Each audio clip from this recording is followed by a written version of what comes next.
हाँ जी बच्चे लगाते record Kepler's law of planetary motion. ठीक है, बेसिकली टॉपिक ਦੇ ਅੰਦਰ ਆਪਣੇ ਕੋਲ ਹੈ ਕੀ ਚੀਜ਼ਾਂ ਕਿ ਜੇ ਅਸੀਂ ਐਸਐਚ ਪਲੈਨਟ ਦੀ ਮੋਸ਼ਨ ਦੀ ਡਿਫਰੈਂਟ ਸਟੱਡੀਜ਼ ਨੂੰ ਕੰਸੀਡਰ ਕਰੀਏ ਬੇਟਾ, ਠੀਕ ਹੈ, ਤੇ ਸਾਡੇ ਕੋਲ ਡਿਫਰੈਂਟ ਸਾਇੰਟਿਸਟ ਦੀ ਉਹਦੇ ਵਿੱਚ ਕੰਟਰੀਬਿਊਸ਼ਨਸ ਹੈਗੀਆਂ ਨੇ। ਉਹਨਾਂ ਵਿੱਚੋਂ ਮੇਨ ਦੋ ਅਸੀਂ ਥਿਊਰੀਜ਼ ਲੈਣੇ ਆ। ਇੱਕ ਨੂੰ ਅਸੀਂ ਨਾਮ ਦਿੰਦੇ ਜੀਓਸੈਂਟਰਿਕ ਥਿਊਰੀ और एक ਅਸੀਂ ਕਹਿੰਦੇ ਹੀਲੀਓਸੈਂਟਰਿਕ ਥਿਊਰੀ। ਜਿਹੜੀ ਦੋ ਮੇਨ ਥਿਊਰੀਜ਼ ਨੇ, ठीक है, ਜਿਹੜੀਆਂ ਐਸਐਚ के अंदर जी ਤੁਹਾਡੇ ਕੋਲ ਪਲੈਨਟ ਦੀ ਮੋਸ਼ਨ ਨੂੰ ਸਟੱਡੀ ਕਰਨ ਲਈ ਯੂਜ਼ ਕਰਦੇ।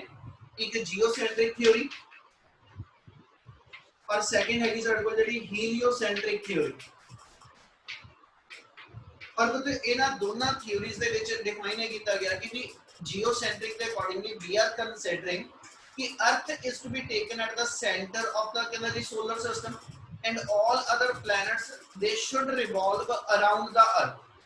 ਇਹ ਜਿਹੜੀ ਪੁਰਾਣੀ ਥਿਊਰੀ ਹੈਗੀ ਆ ਉਹਦੇ ਅਕੋਰਡਿੰਗਲੀ ਅਰਥ ਜਿਹੜੀ ਸੀਗੀ ਉਹ ਸੈਂਟਰ ਆਫ ਦਾ ਸਿਸਟਮ ਤੇ ਅਸੀਂ ਕੰਸੀਡਰ ਕਰਦੇ ਸੀ ਤੇ ਸਾਰੇ ਦੇ ਸਾਰੇ ਪਲੈਨਟ ਇਨਕਲੂਡਿੰਗ ਇਵਨ ਸਨ ਅਸੀਂ ਕੰਸੀਡਰ ਕਰਦੇ ਤੇ ਆਲ ਆਰ ਮੂਵਿੰਗ ਅਰਾਊਂਡ ਦਾ ਅਰਥ। ਠੀਕ ਹੈ, ਬਟ ਐਸ ਸੱਚ ਕੁਝ ਕੰਡੀਸ਼ਨਸ ਦੇ ਅੰਡਰ ਅਸੀਂ ਇਸ ਥਿਊਰੀ ਨੂੰ ਡਿਸਕਾਰਡ ਕਰ ਦਿੱਤਾ और जेडी तो बहुत डिटेल च नहीं लेके चलांगे ना चीज़ों को क्योंकि लोड नहीं रहेगी। फिर उस तो बाद सेकंड साइड को थ्योरी हैगी हीलियोसेंट्रिक थ्योरी जी आज की डेट च एक्सेप्टेबल है। ਉਹਦੇ अकॉर्डिंगली हीलियो वर्ड साइड को सन ही स्टैंड करदा, यानी sun is to be taken at the centre of the solar system. Earth including all other planets they are moving around the energy sun. ठीक है, और ਇਹਦੇ ਨਾਲ ਫਿਰ ਅਸੀਂ ਜਿਹੜੀ ਸਾਡੀ ਡੇ ਨਾਈਟ ਦੀ ਫਾਰਮੇਸ਼ਨ ਆ, ਜਿਹੜੇ ਸਾਡੇ ਸੋਲਰ ਲਿਊਨਰ ਇਕਲਿਪਸਿਸ ਨੇ, ਹੈਨਾ, ਔਰ ਹਰ ਇਸ ਟਾਈਪ ਦੇ ਜਿਹੜੇ ਬੇਸਿਕ ਫਿਨੋਮੇਨਾ ਨੇ they can be easily explain if we treat earth to be taken at the sun is to be taken at the center of the solar system।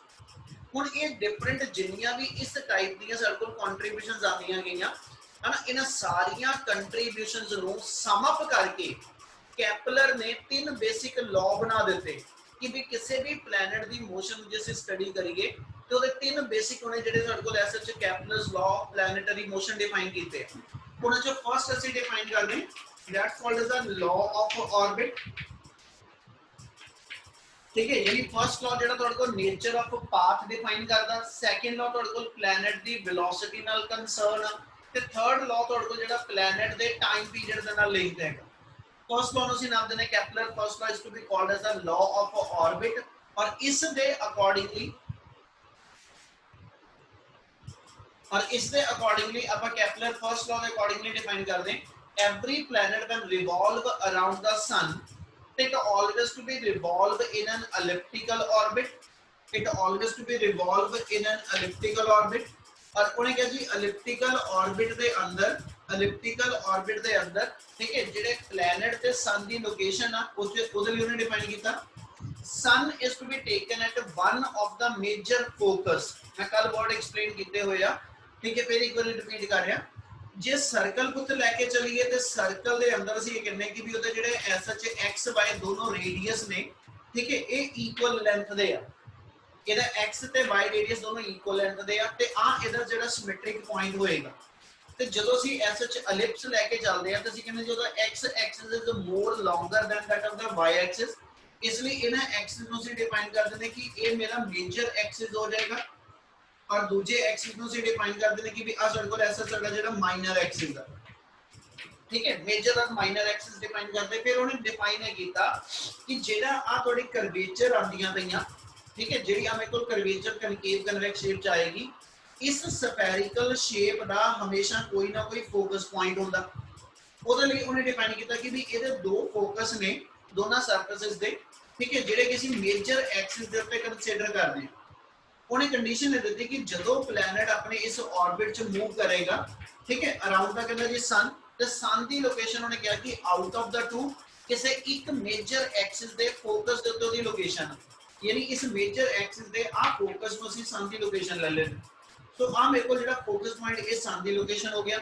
ਇਹਦੇ अकॉर्डिंगली उन्हें डिफाइन किया कि when the planet move around the sun, ठीक है, the planet at every time not to be remain at equal distance from the कहना जी सन। मतलब जिदा circle दे अंदर चलिए हर वेले सर्कल दा जिहड़ा रेडियस होएगा, हर वेले circle they radius the length जिहड़ी वो सेम रहनी है, ठीक है, यानी जे प्लैनेट सर्कल च घूमदा वा ਤੇ ਫਿਰ ਅਸੀਂ ਇਹ ਲੈ ਕੇ ਚੱਲਦੇ ਕਿ ਵੀ ਹਰ ਵੇਲੇ ਉਹਦਾ ਜਿਹੜਾ ਸਨ ਤੋਂ ਡਿਸਟੈਂਸ ਆ ਉਹ ਸੇਮ ਸੀਗਾ, ਠੀਕ ਹੈ। ਤੇ ਲੇਕਿਨ ਅਸੀਂ ਔਰ ਉਸ ਤੋਂ ਬਾਅਦ ਅਸੀਂ ਇਹਦੇ ਅੰਦਰ ਡਿਫਾਈਨ ਕਰਦੇ ਕਿ ਵੀ there are two different locations, there are two different locations when the earth ਕਹਿੰਦਾ ਜੀ is at the nearest and the farthest position of the sun. ਇਹਨਾਂ ਦੋ ਪੋਜੀਸ਼ਨਸ ਨੂੰ ਅਸੀਂ ਡਿਫਾਈਨ ਕਰਦੇ ਪੈਰੀਹੀਲੀਅਨ ਤੇ ਐਪਹੀਲੀਅਨ। ਅਸੀਂ ਕਹਿੰਦੇ ਜੀ ਇੱਕ ਉਹਦੀ ਸਭ ਤੋਂ ਨੀਅਰੈਸਟ ਪੋਜੀਸ਼ਨ ਆਏਗੀ ਜਦੋਂ ਪਲੈਨਟ ਮੂਵ ਕਰਦਾ ਕਰਦਾ ਅਰਾਊਂਡ ਦਾ ਸਨ ਆਏਗਾ, ਠੀਕ ਹੈ। ਇੱਕ ਵਾਰੀ ਸਭ ਤੋਂ ਨੀਅਰੈਸਟ ਪੋਜੀਸ਼ਨ ਤੇ ਆਂਦਾ ਸਨ ਦੇ ਉਹ, ਔਰ ਇੱਕ ਵਾਰੀ ਸਭ ਤੋਂ ਦੀ ਫਾਰਦੈਸਟ ਪੋਜੀਸ਼ਨ ਤੇ ਆਂਦਾ। ਉਹਨੇ ਡਿਫਾਈਨ ਕੀਤਾ ਕਿ ਜੇ ਐਸ ਸੱਚ ਇਹਦਾ ਪਾਥ पे ਡਿਫਾਈਨ ਕਰੋ ਤੇ ਨੀਅਰੈਸਟ ਤੇ ਫਾਰਦੈਸਟ ਪੋਜੀਸ਼ਨ ਉਦੋਂ ਬਣਨੀਆਂ ਜਦੋਂ ਪਾਥ ਇਸ ਟਾਈਪ ਦਾ ਸਿਮੈਟ੍ਰਿਕ ਪਾਥ ਨਾ ਹੋ ਕੇ, ਠੀਕ ਹੈ, ਮੇਰੇ ਕੋਲ ਐਲਿਪਟੀਕਲ ਪਾਥ ਹੋਏਗਾ। ਉਹਦੇ ਅਕੋਰਡਿੰਗਲੀ ਫਿਰ ਅਸੀਂ ਡਿਫਾਈਨ ਕਰਦੇ ਲਾਅ ਆਫ ਆਰਬਿਟ ਦੇ ਅਕੋਰਡਿੰਗਲੀ ਕਿ ਵੀ when the planet revolve around the sun it always revolve in elliptical orbit and sun always to be taken at one of the major focus, ठीक है जी, of that elliptical path। ਇਹ ਮੇਰੇ ਕੋਲ SH ਨੇ ਉਸਦੇ nature of orbit ਨੂੰ define ਕੀਤਾ, ਜਿਹਨੂੰ ਅਸੀਂ ਨਾਮ ਦਿੰਦੇ ਉਹਦਾ ਲਾਅ ਆਫ ਆਰਬਿਟ ਹੋਏਗਾ। ਤੇ ਬੇਟਾ ਸੈਕਿੰਡ ਲਾਅ ਉਹਨੇ ਫਿਰ ਡਿਫਾਈਨ ਇਹਦੇ ਨਾਲ ਹੀ ਰਿਲੇਟ ਕਰਕੇ ਕਰ ਦਿੱਤਾ। ਸੈਕਿੰਡ ਲਾਅ ਨੂੰ ਅਸੀਂ ਨਾਮ ਦਿੰਦੇ law of area, law of area, ठीक है। वो जैसे डिफाइन है कर दें कि when the planet revolve around the sun in elliptical orbit it always cover equal area in equal interval of time, यानी planet always cover equal area in equal interval of time। ਤੇ ਜੇ planet equal time ਚ equal area cover करेगा तो it mean its aerial velocity remain constant। Normally uniform motion word ਅਸੀਂ ਪੜ੍ਹਦੇ ਜਿਸ ਕਹਿੰਦੇ body cover equal distance in equal interval of time. ਇੱਥੇ ਯੂਨੀਫਾਰਮ ਏਰੀਅਲ ਮੋਸ਼ਨ ਆ। यूनिफॉर्म एरियल मोशन ਦਾ ਉਹਦਾ ਮਤਲਬ ਇਹ ਹੋਏਗਾ ਕਿ ਜਦੋਂ ਪਲੈਨਟ ਨੇ ਰਿਵੋਲਵ ਕਰਨਾ ਤੇ planet always cover equal area in equal interval of time. ਉਹਨੂੰ ਅਸੀਂ ਮੈਥਮੈਟਿਕਲੀ ਡਿਫਾਈਨ ਕਰਨੇ area covered per unit time that always remain to be constant, यानी area covered per unit time ਇਹਦੀ ਵੈਲਿਊ ਹਮੇਸ਼ਾ constant ਆ। That's called as the aerial velocity remain constant. But to keep the aerial velocity constant, इस aerial velocity ਨੂੰ constant ਰੱਖਣ ਲਈ, ठीक है, planet continuously changes its linear velocity over the elliptical path. ਹੁਣ ਇਹ ਦੋਨੋਂ ਲਾਈਨਾਂ ਨੂੰ ਜੋੜਨ ਲੱਗਿਆ ਕਿ ਜਦੋਂ ਪਲੈਨਟ ਮੇਰੇ ਕੋਲ ਮੂਵ ਕਰਦਾ ਪਿਆ ਅਰਾਊਂਡ ਦਾ ਸਨ, ठीक है, ਤੇ ਉਹਨੇ ਆਪਣਾ ਇਕੁਅਲ ਟਾਈਮ 'ਚ ਇਕੁਅਲ ਏਰੀਆ ਕਵਰ ਕਰਨਾ ਤੇ ਜਦੋਂ ਉਹਨੇ ਇਕੁਅਲ ਟਾਈਮ 'ਚ ਇਕੁਅਲ ਏਰੀਆ ਕਵਰ ਕਰਨਾ ਤੇ ਬੇਟਾ ਉਹ 'ਚ ਉਹਨੇ ਇਹ ਕਿਹਾ ਵਾ ਕਿ ਉਹਨੂੰ ਆਪਣੀ ਲੀਨੀਅਰ ਵੈਲੋਸਿਟੀ ਜਿਹੜੀ ਹੋਏਗੀ ਉਹ ਹਮੇਸ਼ਾ ਕਹਿੰਦਾ ਜੀ ਕੰਟੀਨਿਊਸਲੀ ਚੇਂਜ ਕਰਨੀ ਪਏਗੀ। ਕਿ ਇੰਨੀ ਗੱਲ ਪਹਿਲਾਂ ਸਮਝ ਲੱਗ ਰਹੀ? Yes sir, yes sir. इतना समझ आ रहा है बच्चे? चल ਹੁਣ ਆਪਾਂ ਉਸੇ ਕੰਟੀਨਿਊ ਕਰ ਰਹੇ ਹਾਂ ਕਿ ਜਦੋਂ ਬੁੱਤ ਪਲੈਨਟ ਆ ਮੰਨ ਲਓ ਮੇਰੇ ਕੋਲ ਕੋਈ P1 ਪੋਜੀਸ਼ਨ ਹੋਵੇ ਪਲੈਨਟ ਦੀ ਤੇ ਪਲੈਨਟ P1 ਪੋਜੀਸ਼ਨ ਤੋਂ P2 ਤੇ ਜਦੋਂ ਮੂਵ ਕਰਕੇ ਪਹੁੰਚਿਆ ਤੇ ਜਿਹੜਾ ਏਰੀਆ ਕਵਰ ਆ ਉਹਨੂੰ ਅਸੀਂ ਇਸ ਵੇ ਨਾਲ ਡਿਫਾਈਨ ਕਰ ਦਿੰਦੇ ਕਿ ਆਹ ਏਰੀਆ ਕਵਰ ਜਿਹੜਾ ਪਲੈਨਟ ਨੇ ਕਰਨਾ ਵਾ, ਠੀਕ ਹੈ। ਤੇ ਦੂਜੀ ਵਾਰੀ ਜੇ ਮੈਂ ਇਹਦੇ ਨੀਅਰੈਸਟ ਪੋਜੀਸ਼ਨ ਤੇ ਚੱਲਾਂ ਇਹਨੂੰ ਅਸੀਂ ਕਹਿੰਦੇ P3, ਆ ਮੇਰੇ ਕੋਲ ਆ ਗਈ P4 ਤੇ ਜਿਹੜਾ ਏਰੀਆ ਕਵਰ ਪਲੈਨਟ ਨੇ ਇੱਥੇ ਕੀਤਾ, ठीक है जी। ਤੇ ਦੋ ਆਪਾਂ ਪੋਜੀਸ਼ਨ ਜਿਹੜੀਆਂ ਕਹਿ ਰਹੇ ਨੀਅਰੈਸਟ ਪੋਜੀਸ਼ਨ ਪੈਰੀਹੀਲੀਅਨ ਆਜੂ, farthest position aphelion. Nearest position perihelion, farthest position ਜਿਹੜੀ ਉਹਦੀ ਐਪਹੀਲੀਅਨ ਆ। ਉਹ ਚ ਅਸੀਂ ਡਿਫਾਈਨ ਇਹ ਕਰਦੇ ਕਿ ਜੇ t ਸੈਕਿੰਡ ਦੇ ਅੰਦਰ, ਜੇ t ਸੈਕਿੰਡ ਦੇ ਅੰਦਰ planet SP1 P2 area cover ਕਰਦਾ, ठीक है, ਤੇ ਐਗਜ਼ੈਕਟਲੀ t ਸੈਕਿੰਡ ਦੇ ਅੰਦਰ ਹੀ ਪਲੈਨਟ ਜਿਹੜਾ ਹੋਏਗਾ SP3 P4 ਏਰੀਆ ਕਵਰ ਕਰੇਗਾ। मतलब एरिया बराबर का कवर करूं पर मैनू एक चीज दिखदी पई इस एलिप्टिकल पाथ ते P1 तो P2 तक जान लगे जेडी प्लैनेट दी वेलोसिटी होएगी, जेडी P1 तो P2 तक जान लगे प्लैनेट दी लीनियर वेलोसिटी होएगी ते जेडी P3 तो P4 जान लगे प्लैनेट दी लीनियर वेलोसिटी होगी ना वो सेम नहीं। ਉਹਨੂੰ ਇੱਥੇ ਦੇਖੇ ਤੇ ਮੈਨੂੰ ਦਿਖਦਾ ਪਿਆ ਕਿ ਇੱਥੇ ਆਰਕ ਲੈਂਥ ਛੋਟੀ ਆ, P1 ਤੋਂ P2 ਤੱਕ ਦੀ ਆਰਕ ਲੈਂਥ ਛੋਟੀ ਆ, ठीक है, तो P3 तो P4 ਦੀ ਆਰਕ ਲੈਂਥ ਜ਼ਿਆਦਾ ਤੇ ਜੇ ਬਰਾਬਰ ਦੇ ਟਾਈਮ 'ਚ ਅਸੀਂ ਇਹਨੂੰ ਕਵਰ ਕੀਤਾ ਵਾ, ਜੇ ਬਰਾਬਰ ਦੇ ਟਾਈਮ 'ਚ ਇਹਨਾਂ ਨੂੰ ਕਵਰ ਕੀਤਾ ਵਾ ਤੇ ਨੈਚੁਰਲ ਕਿ ਇੱਥੇ ਲੌਂਗਰ ਆਰਕ ਲੈਂਥ ਨੂੰ ਕਵਰ ਕਰਨ ਲੱਗੇ ਉਹਨੇ ਆਪਣੀ ਲੀਨੀਅਰ ਵੈਲੋਸਿਟੀ ਇਨਕਰੀਜ਼ ਕੀਤੀ ਹੋਏਗੀ ਤਾਂ ਉਹ ਆਪਣਾ ਏਰੀਆ ਕਵਰ ਦੋਨੋਂ ਥਾਵਾਂ ਤੇ ਇਕੁਅਲ ਕਰ ਪਾਏਗਾ। ਕੀ ਪਹਿਲਾਂ ਇੰਨੀ ਗੱਲ ਸਮਝ ਆ ਰਹੀ? Yes sir, yes sir. Last वाली ਗੱਲ ਰਿਪੀਟ ਕਰੀਓ। ਆਪਾਂ ਕਰਕੇ ਇਹ ਕਿਹਾ ਵਾ ਕਿ ਜਦੋਂ ਪਲੈਨਟ ਨੇ P1 ਤੋਂ P2 ਜਾਣਾ ਤੇ ਜਿਹੜੀ ਉਹਦੀ ਲੀਨੀਅਰ ਵੈਲੋਸਿਟੀ ਇੱਥੇ ਹੋਏਗੀ ਤੇ ਜੇ ਉਨੇ ਟਾਈਮ ਜੋ P3 ਤੋਂ P4 ਪਹੁੰਚਦਾ ਪਿਆ ਇੱਥੇ ਆਰਕ ਲੈਂਥ ਜ਼ਿਆਦਾ ਬਣੀ, ਇਹਦਾ ਮਤਲਬ ਫਿਰ ਇਹਨੂੰ ਕਵਰ ਕਰਨ ਲੱਗੇ ਜਿਹੜੀ ਉਹਦੀ ਵੈਲੋਸਿਟੀ ਹੋ, ਇਹ ਦੋਨੋਂ ਸੇਮ ਤਾਂ ਨਹੀਂ ਹੋਣਗੀਆਂ। No sir. ਉਹਦੇ ਲਈ ਉਹਨੇ ਫਿਰ ਡਿਫਾਈਨ ਕੀਤਾ ਕਿ ਵੀ ਇਹਨਾਂ ਦੋਨਾਂ ਥਾਵਾਂ ਤੇ ਜਿਹੜੀ ਵੈਲੋਸਿਟੀ ਆ ਉਹ continuously linear velocity continuously changes so that aerial velocity remain to be constant। ਉਸ ਚੀਜ਼ ਨੂੰ ਕਹਿੰਦਾ ਜੀ ਮੈਥਮੈਟਿਕਲੀ ਆਪਾਂ ਕਿਹੜੇ ਬਿਨਾ ਪ੍ਰੂਵ ਕਰੀ, ਤੇ ਇਹਦੇ ਲਈ ਇੱਕ ਲਾਅ ਲੈਣ ਲੱਗਿਆ ਜਿਹਨੂੰ ਅਸੀਂ ਨਾਮ ਦਵਾਂਗੇ ਔਰ ਇਹਨੂੰ ਰੋਟੇਸ਼ਨਲ ਮੋਸ਼ਨ ਚ ਪੜਾਂਗੇ, principle of conservation of angular momentum. ਉਹਦਾ ਫਸਟ ਯੂਨਿਟ ਚ ਦੱਸਿਆ ਵੀ ਸੀਗਾ principle of conservation of linear momentum, ਆਪਾਂ ਸਾਰਿਆਂ ਨੇ 9 ਚ ਪੜਿਆ, ਉਹਦੇ ਨਾਲ ਲਿੰਕ ਕਰਾਂਗਾ, ਗੱਲ ਸਮਝਿਓ ਧਿਆਨ ਨਾਲ।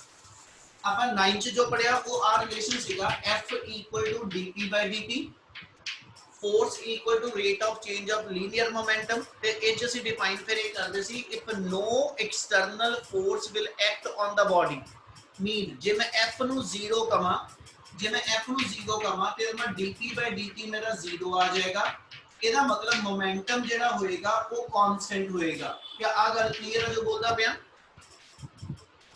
Yes sir. Yes sir. ਹੁਣ ਇਸੇ ਦੇ ਬਿਹਾਫ ਤੇ ਆਪਾਂ ਗੱਲ ਕੰਟੀਨਿਊ ਕਰਦੇ ਪਏ ਕਿ ਜੇ ਇਹੀ ਚੀਜ਼ ਅਸੀਂ ਰੋਟੇਸ਼ਨਲ ਮੋਸ਼ਨ ਚ ਲਿਖਣੀ ਹੋਵੇ, ਠੀਕ ਹੈ, ਜਦੋਂ ਅਸੀਂ ਰੋਟੇਸ਼ਨਲ ਮੋਸ਼ਨ ਚ ਲਿਖਣਾ ਤਾਂ ਅਸੀਂ ਦੱਸਿਆ ਸੀ ਫੋਰਸ ਦੀ ਥਾਂ ਤੇ ਵਰਡ ਟਾਰਕ ਆਂਦਾ, ਲੀਨੀਅਰ ਮੋਮੈਂਟਮ ਦੀ ਥਾਂ ਤੇ ਵਰਡ ਐਂਗੂਲਰ ਮੋਮੈਂਟਮ ਆਂਦਾ। ਮਤਲਬ ਇਹਨੂੰ ਇਹੀ ਰਿਲੇਸ਼ਨ ਨੂੰ ਆ ਨਿਊਟਨ ਦੇ ਸੈਕੰਡ ਲਾਅ ਨੂੰ ਜੇ ਮੈਂ ਰੋਟੇਸ਼ਨਲ ਮੋਸ਼ਨ ਵਾਸਤੇ ਲਿਖਣਾ ਤੇ ਮੈਂ ਫੋਰਸ ਦੀ ਥਾਂ ਤੇ ਟਾਰਕ ਲਿਖਾਂਗਾ, ਫੋਰਸ ਦੀ ਥਾਂ ਤੇ ਟਾਰਕ ਲਿਖਾਂਗਾ, ਟਾਰਕ ਦਾ ਸਿੰਬਲ ਆ ਟਾਊ, ਠੀਕ ਹੈ, ਇਹਨੂੰ ਅਸੀਂ ਟਾਊ ਕਹਿੰਦੇ ਸਿੰਬਲ ਨੂੰ, ठीक है, और एक टॉर्क वास्ते स्टैंड करेगा कि भी किसी बॉडी ते मैं फोर्स लगाई और बॉडी रोटेट कर दी होवे ते उदो फोर्स करके जेडी बॉडी च रोटेशनल मोशन आवे ਅਸੀਂ ਕਹਿੰਦੇ ਅਸੀਂ बॉडी ਤੇ ਟਾਰਕ ਲਗਾਇਆ। और ਇਹਦੇ ਵਿੱਚ ਐਸ ਸੱਚ ਇੱਥੇ ਆਹੀ ਜਿੱਦਾਂ ਇੱਥੇ F equal to dp by dt ਆ, force equal to rate of change of momentum ਆ, ਰੋਟੇਸ਼ਨ ਚ ਕਿਹਾ ਜਾਂਦਾ torque equal to rate of change of angular momentum, ਯਾਨੀ ਇੱਥੇ ਅਸੀਂ ਕਹਾਂਗੇ dl by dt। ਤੇ ਜੇ ਕਿਸੇ ਬੋਡੀ ਤੇ ਜਦੋਂ ਉਹਨੇ ਪਲੈਨਟ ਨੇ ਸਨ ਦੇ ਅਰਾਊਂਡ ਰੋਟੇਟ ਕਰਨਾ, ਅਸੀਂ ਲੈ ਕੇ ਸਨ ਦੇ ਅਰਾਊਂਡ ਉਹਨੇ ਮੂਵ ਕਰਨਾ, ਅਸੀਂ ਲੈ ਕੇ ਚੱਲਦੇ ਉੱਤੇ ਕੋਈ ਟਾਰਕ ਨਹੀਂ ਲੱਗਦਾ। ਕਿਉਂ ਨਹੀਂ ਲੱਗਦਾ ਉਹਦੀ ਗੱਲ ਹਜੇ ਛੱਡ ਦਾਂਗਾ, ਠੀਕ ਹੈ, ਅੱਗੇ ਜਾ ਕੇ ਉਸ ਗੱਲ ਨੂੰ ਕਿਤੇ ਨਾ ਕਿਤੇ ਜੋੜਾਂਗੇ ਜਦੋਂ ਰੋਟੇਸ਼ਨ ਪੜਾਂਗੇ। ਪਰ ਇਸ ਮੂਮੈਂਟ ਤੇ ਲੈ ਰਹੇ ਜੇ ਟਾਰਕ ਨਹੀਂ ਲੱਗੇਗਾ ਤੇ ਇਹਦਾ ਮਤਲਬ ਟਾਰਕ ਦੀ ਵੈਲਿਊ 0 ਹੋ ਜਾਏਗੀ ਤੇ 0 equal to dl by dt। ਇਹਦਾ ਮਤਲਬ ਐਂਗੂਲਰ ਮੋਮੈਂਟਮ ਬੋਡੀ ਦਾ ਕਾਂਸਟੈਂਟ ਹੋਏਗਾ। ਕੀ ਆ ਗੱਲ ਸਮਝ ਆਈ ਪਹਿਲੋਂ? Yes sir. Yes. ਸੇਮ ਇਸੇ ਵਰਡ ਨਾਲ ਗੱਲ ਕਰਦੇ थे, ਫਿਰ ਦੁਬਾਰਾ ਆ ਜਾਓ। ਮੋਮੈਂਟਮ ਦਾ ਅੱਗਿਓਂ ਫਾਰਮੂਲਾ ਲਿਖੀਏ ਤੁਸੀਂ ਲਿਖਦੇ mv equal to constant, ਯਾਨੀ ਮਾਸ ਇਨਟੂ ਵੈਲੋਸਿਟੀ ਰਿਮੇਨ ਕਾਂਸਟੈਂਟ। ਤੇ ਜੇ ਮੈਂ ਐਂਗੂਲਰ ਮੋਮੈਂਟਮ ਲਿਖਣਾ ਹੋਵੇ, ਐਂਗੂਲਰ ਮੋਮੈਂਟਮ ਕਿਹਾ ਜਾਂਦਾ linear momentum into perpendicular distance, ठीक है, लीनियर मोमेंटम इनटू डिस्टेंस, ठीक है जी, यानी L इक्वल टू mvr। क्या आ गल समझ आई? Yes sir. ਹੁਣ ਇਹਦੇ ਬਿਹਾਫ ਤੇ ਗੱਲ ਆਪਾਂ ਕੰਪਲੀਟ ਕਰਨ ਲੱਗੇ।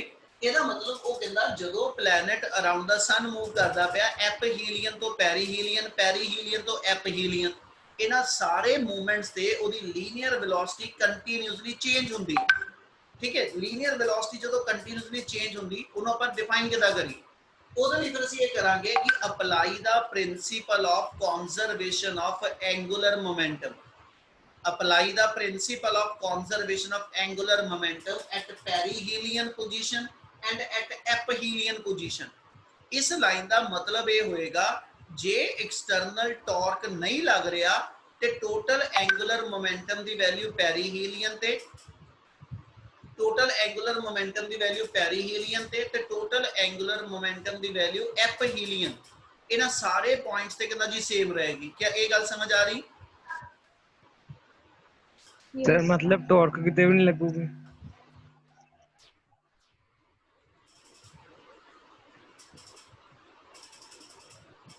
हाँ जी बोलो की कह रहे? सर मतलब पूरे सर्कुलर पाथ में टॉर्क 0 रहेगी? टॉर्क 0 रहेगा। टॉर्क चलो मैं थोड़ा जिहा होर खोल देना इस गल नूं समझो। ਜਦੋਂ ਅਸੀਂ ਇਹ ਕਹਿੰਦੇ ਕਿ ਵੀ ਐਸ ਸੱਚ ਇਸ ਪਲੈਨਟ ਦੇ ਉੱਤੇ ਸਨ ਨੇ ਆਪਣੀ ਗ੍ਰੈਵਿਟੇਸ਼ਨਲ ਫੋਰਸ ਲਗਾ ਕੇ ਉਹਨੂੰ ਰੋਟੇਟ ਕਰਾਉਂਦਾ ਪਿਆ, ਤੇ ਜਿਹੜੀ ਫੋਰਸ ਸਨ ਨੇ ਇਸ ਪਲੈਨਟ ਤੇ ਲਾਣੀ ਆ, ਠੀਕ ਹੈ, ਉਹ ਫੋਰਸ ਇਨਵਰਡ ਆ ਗਈ, ਉਹ ਫੋਰਸ ਇਨਵਰਡ ਆ ਜਾਏਗੀ। ਜਿਹੜੀ ਸਨ ਤੋਂ ਇਸ ਪੁਆਇੰਟ ਦੀ ਪੋਜੀਸ਼ਨ ਹੋਏਗੀ, ਠੀਕ ਹੈ, ਉਹ ਪੋਜੀਸ਼ਨ ਵੈਕਟਰ ਆਊਟਵਰਡ ਆ ਜਾਏਗਾ। ਇਹਦਾ ਮਤਲਬ ਪੋਜੀਸ਼ਨ ਵੈਕਟਰ ਮੈਂ ਆਰ ਨੂੰ ਕਹਿਦਾ, ਠੀਕ ਹੈ, ਜਿਹੜੀ ਫੋਰਸ ਆ ਉਹਨੂੰ ਮੈਂ F ਲਿਖਦਾ, ਤੇ ਟਾਰਕ ਦਾ ਇੱਕ ਫਾਰਮੂਲਾ R ਕ੍ਰਾਸ F ਹੁੰਦਾ ਵਾ। ਟਾਰਕ ਦਾ ਫਾਰਮੂਲਾ R ਕ੍ਰਾਸ F ਹੁੰਦਾ, ਯਾਨੀ ਫੋਰਸ ਇਨਟੂ ਪਰਪੈਂਡੀਕੂਲਰ ਡਿਸਟੈਂਸ, ਠੀਕ ਹੈ। ਆ ਚੀਜ਼ ਦੀ ਵੈਲਿਊ ਜੇ ਮੈਂ ਕੱਢਾਂ ਤੇ ਕ੍ਰਾਸ ਪ੍ਰੋਡਕਟ ਦੇ ਅੰਦਰ ਜਦੋਂ R ਤੇ F ਇੱਕ ਦੂਜੇ ਦੇ ਆਪੋਜ਼ਿਟ ਆਨੇ ਆ, ਜਦੋਂ R ਤੇ F ਇੱਕ ਦੂਜੇ ਦੇ ਆਪੋਜ਼ਿਟ ਆਨੇ ਆ, ਆਪੋਜ਼ਿਟ ਕਰਕੇ ਟਾਰਕ ਦਾ ਫਾਰਮੂਲਾ ਬਣਦਾ RF sin ਥੀਟਾ। ਕ੍ਰਾਸ ਆ, ਕ੍ਰਾਸ ਦੇ ਵੇਲੇ ਅਸੀਂ ਜਦੋਂ ਕ੍ਰਾਸ ਖੋਲਣੀ ਹੋਵੇ ਅਸੀਂ A ਕ੍ਰਾਸ B ਨੂੰ AB sin ਥੀਟਾ ਕਹਿੰਦੇ ਆ, ਇੱਥੇ R ਕ੍ਰਾਸ F ਨੂੰ RF sin ਥੀਟਾ ਕਹਾਂਗਾ, ਤੇ ਥੀਟਾ R ਤੇ F ਦੇ ਵਿੱਚ ਆ, ਜਿਹੜਾ ਕਿ ਇਸ ਵੇਲੇ 180 ਡਿਗਰੀ ਹੈ, ਠੀਕ ਹੈ ਜੀ। ਆਪੋਜ਼ਿਟ ਕਰਕੇ 180 ਹੈ, ਤੇ 180 ਹੋਣ ਕਰਕੇ sin 180 0 ਹੋ ਜਾਂਦਾ, ਤੇ ਇਹਦੇ 0 ਹੋਣ ਕਰਕੇ ਟਾਰਕ 0 ਆ। ਤੇ ਜਦੋਂ ਟਾਰਕ 0 ਤੇ ਫਿਰ ਅੱਗੇ ਅਸੀਂ ਆ ਲਿਖਦੇ ਕਿ ਟਾਰਕ ਦੀ ਵੈਲਿਊ dL/dt ਆ, ਤੇ ਜੇ ਟਾਰਕ 0 ਤੇ ਮਲ dL/dt 0, ਇਹ ਮਲ angular momentum constant, angular momentum ਅੱਗੇ mvr, ਇਹਦਾ ਮਲ mvr ਦੀ ਪ੍ਰੋਡਕਟ ਕਾਂਸਟੈਂਟ ਬਣੀ ਰਹੇਗੀ, ਭਾਵੇਂ ਪੈਰੀਹੀਲੀਅਨ ਤੇ ਦੇਖੀਏ ਤੇ ਭਾਵੇਂ ਐਪੀਹੀਲੀਅਨ ਤੇ ਦੇਖੀਏ। ਗੱਲ ਸਮਝ ਆਈ? Yes sir. क्या ਸਾਰਿਆਂ ਨੂੰ ਇੰਨੀ ਗੱਲ ਸਮਝ ਆ ਰਹੀ ਬੇਟਾ? Yes sir. Yes sir. ਇਹਦੇ ਅਕੋਰਡਿੰਗਲੀ ਹੁਣ ਆਪਾਂ ਕੰਪਲੀਟ ਕਰੀਏ ਤੇ ਆਪਾਂ ਆ ਕਹਿਣਾ ਚਾਹ ਰਹੇ ਕਿ ਵੀ ਜਿੰਨਾ ਐਂਗੂਲਰ ਮੋਮੈਂਟਮ ਪੈਰੀਹੀਲੀਅਨ ਤੇ ਹੋਏਗਾ ਤੇ ਜਿੰਨਾ ਐਂਗੂਲਰ ਮੋਮੈਂਟਮ ਇਕੁਅਲ ਐਪਹੀਲੀਅਨ ਤੇ, ਇਹ ਬੁੱਤ ਆਪਸ ਵਿੱਚ ਹਮੇਸ਼ਾ ਇਕੁਅਲ ਰਹਿੰਦਾ। ਤੇ ਜਦੋਂ ਇਹ ਚੀਜ਼ ਇਕੁਅਲ ਹੈ ਤੇ ਮਤਲਬ mvr ਦੀ ਵੈਲਿਊ ਪੈਰੀਹੀਲੀਅਨ ਤੇ mvr ਦੀ ਵੈਲਿਊ ਐਪਹੀਲੀਅਨ ਤੇ ਇਕੁਏਟ ਕਰ ਦਿਓ, ਯਾਨੀ mvr, ਠੀਕ ਹੈ ਜੀ, ਐਟ ਪੈਰੀਹੀਲੀਅਨ ਤੇ mvr ਐਟ ਐਪਹੀਲੀਅਨ ਇਕੁਅਲ। ਮਾਸ ਤਾਂ ਪਲੈਨਟ ਦਾ ਕਿਤੇ ਨਹੀਂ ਚੇਂਜ ਹੋਣਾ, ਭਾਵੇਂ ਪੈਰੀਹੀਲੀਅਨ ਤੋਂ ਹੋਵੇ ਭਾਵੇਂ ਐਪੀਹੀਲੀਅਨ, ਤੇ ਮਾਸ ਸੇਮ ਆ। ਇਹਦਾ ਮਤਲਬ Vp Rp ਤੇ Va Ra, ਆ ਪ੍ਰੋਡਕਟ ਮੇਰੀ ਆਪਸ ਵਿੱਚ ਇਕੁਅਲ ਹੈ। ਇਹ ਤੋਂ ਲਿਖ ਦਈਏ ਤੇ Vp/Va ਇਕੁਅਲ ਟੂ Ra/Rp, ਠੀਕ ਹੈ ਜੀ। ਤੇ Ra ਤੇ Rp ਆਪਾਂ ਡਿਫਾਈਨ ਕਰਨਾ ਤੇ ਇਦਾਂ ਕਹਿ ਸਕਦੇ ਆ ਮੇਰਾ Rp ਹੋਏਗਾ, ਸਨ ਤੋਂ ਲੈ ਕੇ ਪਲੈਨਟ ਤੱਕ ਦਾ ਜਿਹੜਾ ਇੱਥੇ ਡਿਸਟੈਂਸ ਹੋਏਗਾ ਪੈਰੀਹੀਲੀਅਨ ਦਾ, ਇਹ ਮੇਰਾ Rp ਆ, ਤੇ ਸਨ ਤੋਂ ਲੈ ਕੇ ਜਿਹੜਾ ਐਪਹੀਲੀਅਨ ਤੱਕ ਦਾ ਡਿਸਟੈਂਸ ਆ ਇਹ ਮੇਰਾ Ra ਆ, ਠੀਕ ਹੈ। ਤੇ Ra ਦੀ ਲੈਂਥ ਜਿਹੜੀ ਹੋਏਗੀ ਉਹ Rp ਤੋਂ ਜ਼ਿਆਦਾ, ਤੇ ਜੇ Ra Rp ਤੋਂ ਜ਼ਿਆਦਾ, ਠੀਕ ਆ, ਜੇ Ra ਦੀ ਵੈਲਿਊ Rp ਤੋਂ ਜ਼ਿਆਦਾ ਤੇ ਇਹਦਾ ਮਤਲਬ Vp ਦੀ ਵੈਲਿਊ Va ਤੋਂ ਜ਼ਿਆਦਾ। ਗੱਲ ਸਮਝ ਲੱਗੀ? Yes, sir. as yes sir. as Ra ਦੀ ਵੈਲਿਊ ਗ੍ਰੇਟਰ ਹੈਗੀ ਆ Rp ਨਾਲੋਂ, ਤੇ therefore Vp ਦੀ ਵੈਲਿਊ ਗ੍ਰੇਟਰ ਹੋਗੀ Va ਨਾਲੋਂ। Yes sir. ਇਹਦੇ ਨਾਲ ਜਦੋਂ ਪਲੈਨਟ ਇਸ P ਪੁਆਇੰਟ ਤੇ ਆਣਾ, ਪੈਰੀਹੀਲੀਅਨ ਤੇ ਆਣਾ, ਜਿਹੜੀ ਉਹਦੀ ਇੱਥੇ ਵੈਲੋਸਿਟੀ ਅਰਾਊਂਡ ਦਾ ਟੈਂਜੈਂਟ ਹੈ, ਜਿਹੜੀ ਇੱਥੇ ਵੈਲੋਸਿਟੀ ਉਹ ਕਹਿੰਦਾ ਸਾਰੀ ਥਾਂ ਤੇ ਸੇਮ ਨਹੀਂ ਹੋਏਗੀ। ਇਹ ਨਾਲ ਜਿੱਦਾਂ ਜਿੱਦਾਂ ਪਲੈਨਟ ਐਪਹੀਲੀਅਨ ਤੋਂ ਪੈਰੀਹੀਲੀਅਨ ਵੱਲ ਜਾਣਾ, ਜਿੱਦਾਂ ਦਾ ਪਲੈਨਟ ਐਪਹੀਲੀਅਨ ਤੋਂ ਪੈਰੀਹੀਲੀਅਨ ਵੱਲ ਜਾਣਾ, ਉਹਦਾ ਰੇਡੀਅਸ ਵੈਕਟਰ ਛੋਟਾ ਹੋਈ ਜਾਣਾ, ਤਾਂ ਰੇਡੀਅਸ ਵੈਕਟਰ ਦੇ ਛੋਟੇ ਹੋਣ ਕਰਕੇ ਉਹਦੀ ਜਿਹੜੀ ਵੈਲੋਸਿਟੀ ਹੋਏਗੀ that will going on increasing and maximum velocity achieve at the perihelion, और ਪੈਰੀਹੀਲੀਅਨ ਤੋਂ ਦੀ ਵੈਲੋਸਿਟੀ ਮੈਕਸਿਮਮ ਹੋ ਜੂ, ਔਰ ਇਸ ਤੋਂ ਬਾਅਦ ਜਦੋਂ ਪੈਰੀਹੀਲੀਅਨ ਤੋਂ ਐਪਹੀਲੀਅਨ ਵੱਲ ਜਾਣਾ ਰੇਡੀਅਸ ਵੈਕਟਰ ਵਧਣਾ ਸ਼ੁਰੂ ਹੋ ਜੂ ਤੇ ਵੈਲੋਸਿਟੀ ਉਹਦੀ ਘਟਣੀ ਸ਼ੁਰੂ ਹੋ ਜਾਏਗੀ। ਸੋ ਇਸ ਵੇ ਨਾਲ ਜਦੋਂ ਪਲੈਨਟ ਨੇ ਇੱਥੇ ਏਰੀਆ ਕਵਰ ਕੀਤਾ P1 ਤੋਂ P2, ਠੀਕ ਹੈ, ਉਹਦੇ ਲਈ ਉਹਦੀ ਜੇ ਇੱਥੇ ਲੀਨੀਅਰ ਵੈਲੋਸਿਟੀ ਘੱਟ ਆ, ਠੀਕ ਹੈ, ਤੇ ਉਹਨੇ ਆਪਣੀ ਲੀਨੀਅਰ ਵੈਲੋਸਿਟੀ ਜਿਹੜੀ ਆ ਉਹ ਇਸ ਪੋਜੀਸ਼ਨ P3 ਤੋਂ P4 ਜਾਂਦੇ ਜਾਂਦੇ ਵਧਾ ਲਈ। Easily linear velocity will continuously going on changing, whereas aerial velocity always remain to be constant. क्या गल समझ आई? यस।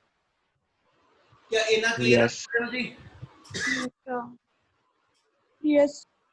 चल ਹੁਣ ਥਰਡ ਸੈਕਿੰਡ ਲਾਅ ਸੀਗਾ ਆਪਣੇ ਕੋਲ, ਥਰਡ ਤੇ ਲਾਸਟ ਲਾਅ ਬੇਟਾ ਆਪਣੇ ਕੋਲ ਉਹਨੇ ਸਿਰਫ ਇਹ ਦੱਸਿਆ ਕਿ ਜਿਹੜੇ ਡਿਫਰੈਂਟ ਪਲੈਨਟ ਮੂਵ ਕਰਦੇ, ਠੀਕ ਹੈ, ਸਾਰੇ ਦੇ ਸਾਰੇ ਪਲੈਨਟ ਜਿਹੜੇ ਨੇ ਜੇ ਉਹਨਾਂ ਦੀ S H comparative time period ਕੱਢੇ ਜਾਣ ਤੇ ਸਾਰਿਆਂ ਦੇ ਟਾਈਮ ਪੀਰੀਅਡ ਸੇਮ ਨਹੀਂ ਹੈਗੇ। The planet which is closer to the sun that should move at a higher velocity, natural कि जेड़ा closer होएगा, जेड़ा planet इस moment ते ਆਪਾਂ ਇਦਾਂ ਡਿਫਾਈਨ ਕਰਦੇ ਨੇ ਕਿ ਜਿਹੜਾ ਪਲੈਨਟ ਇਸ ਮੂਵਮੈਂਟ ਤੇ ਸਨ ਦੇ ਅਰਾਊਂਡ ਆ ਰੇਡੀਅਸ ਵੈਕਟਰ r1 ਚ ਰਿਵੋਲਵ ਕਰੂ ਤੇ ਜਿਹੜਾ ਪਲੈਨਟ ਤੁਹਾਡੇ ਕੋਲ ਇੱਥੇ r2 ਵਾਲੇ ਰੇਡੀਅਸ ਰਿਵੋਲਵ ਕਰੇਗਾ, ਠੀਕ ਹੈ ਜੀ। ਤੇ ਹੋਏਗਾ ਇਹ ਕਿ ਜਿੰਨਾ ਕਲੋਜ਼ਰ ਆ ਇਹ ਉਨੀ ਉਹਨੂੰ ਸੈਂਟਰੀਪੀਟਲ ਫੋਰਸ ਜ਼ਿਆਦਾ ਮਿਲਣੀ ਆ, ਜਿਹੜਾ ਜਿੰਨਾ ਨੀਅਰ ਬਾय ਹੋਏਗਾ ਉਨੀ ਗ੍ਰੈਵਿਟੇਸ਼ਨਲ ਫੋਰਸ ਆਫ ਅਟਰੈਕਸ਼ਨ ਜ਼ਿਆਦਾ ਹੋਏਗੀ, ਜਿਹਦੇ ਕਰਕੇ ਉਸ ਪਲੈਨਟ ਤੇ ਮੇਰੇ ਕੋਲ ਜਿਹੜੀ ਐਸਐਚ ਸੈਂਟਰੀਪੀਟਲ ਫੋਰਸ ਆ, ਸੈਂਟਰੀਪੀਟਲ force which is written to be mv²r, ਜੇ ਗ੍ਰੈਵਿਟੇਸ਼ਨਲ ਫੋਰਸ ਨੂੰ ਜ਼ਿਆਦਾ ਮਿਲੀ ਤੇ ਸੈਂਟਰੀਪੀਟਲ ਵੀ ਵੱਧ ਗਈ, ਜਿਹਦੇ ਕਰਕੇ ਉਸ ਪਲੈਨਟ ਦੀ ਵੈਲੋਸਿਟੀ ਜ਼ਿਆਦਾ ਹੋਏਗੀ ਤੇ ਉਹਦਾ ਟਾਈਮ ਪੀਰੀਅਡ ਘੱਟ ਹੋਏਗਾ। ਇਹ ਮਤਲਬ ਜਿਹੜਾ ਨੀਅਰ ਬਾय ਰਿਵੋਲਵ ਕਰੇਗਾ ਉਹਦਾ ਟਾਈਮ ਪੀਰੀਅਡ ਘੱਟ ਆ ਤੇ ਜਿਹੜਾ ਫਾਰਦਰ ਹੋਏਗਾ ਉਹਦਾ ਟਾਈਮ ਪੀਰੀਅਡ ਮੇਰੇ ਕੋਲ ਵਧੇਗਾ।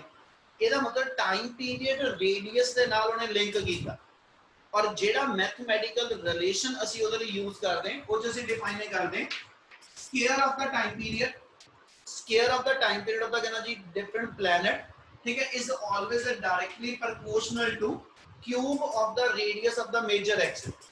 इस major axis का जेड़ा radius vector होएगा, ठीक है, इधर as such cube value जेड़ी होएगी और time period दे square value दे proportional आएगी। मतलब जे मैं t square versus r cube दा ग्राफ प्लॉट करा, जे मैं t square versus r cube दा ग्राफ प्लॉट करा, एक साइड ते t स्क्वायर और एक साइड ते r क्यूब, ते इना दा ग्राफ जेड़ा मेरे को स्ट्रेट लाइन, जिन्नी r क्यूब दी वैल्यू, r नहीं कह रहा, जिन्नी r क्यूब दी वैल्यू बढ़ती जाएगी उन्ना ही t स्क्वायर भी मेरे को उससे प्रोपोर्शनेट च बढ़ना।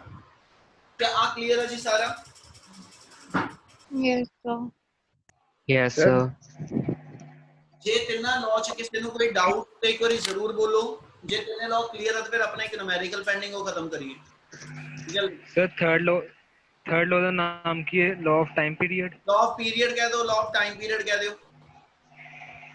पहला law of Okay, orbit, sir. Second law of area ते third law of period. Okay, sir.